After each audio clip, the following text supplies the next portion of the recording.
Suddenly, the horn of a flying, speeding car from behind, and in less than a second, bam!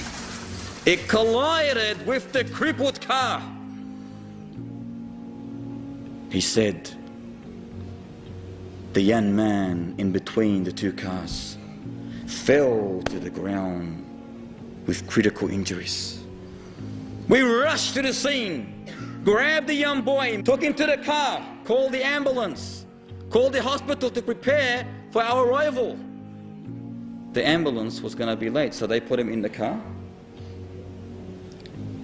He mentions that he was of blossom age, tender age. He was a young adult, still in his late teens. He was mumbling something, but we could not understand what he was mumbling due to the rush that we were in. He said he was religious. You could tell from his appearance. Then the police officer said, when we placed him in the back of the car, we could make out what he was mumbling. He said, through all that pain, through all that suffering, his heart was reciting the verses of the Almighty Lord. He said he was so immersed in the recitation that, subhanallah, you could not even tell that this young man was suffering. You could not even tell that this young man was suffering. The police officer said his clothes were soaked in blood. His bones were clearly snapped in many places.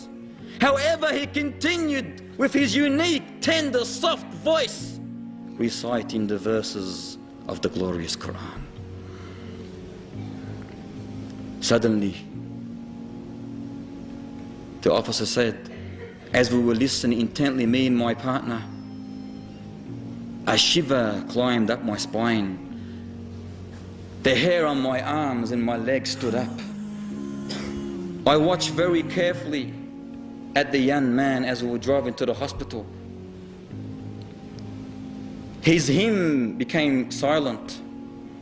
He raised his hand, raised his index towards the sky, and said, La ilaha illallah. Allahu Akbar.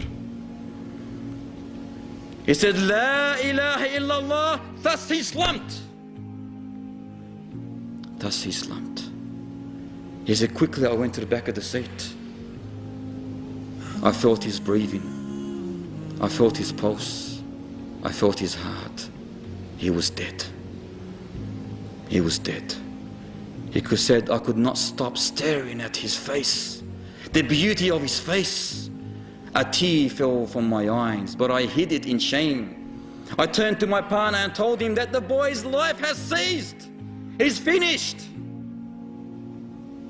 That young man is finished. The police officer burst in cries. And thus when he heard his partner crying in such a manner, he could not hold himself. The whole car, the patrol car, was fogged with emotions. Was fogged with emotions as they were driving to the hospital. They reached.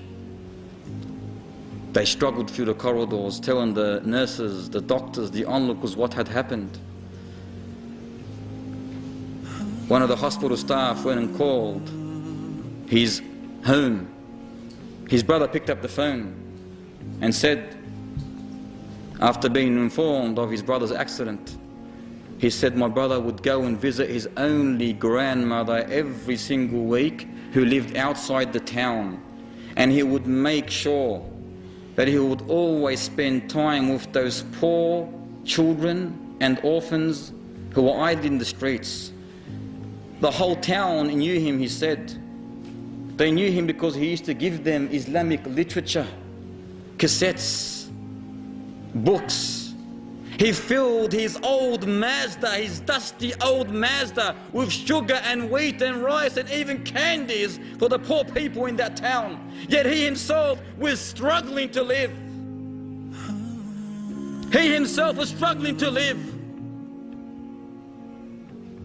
Yet he preferred those orphans, those poor children, those poor families over his life.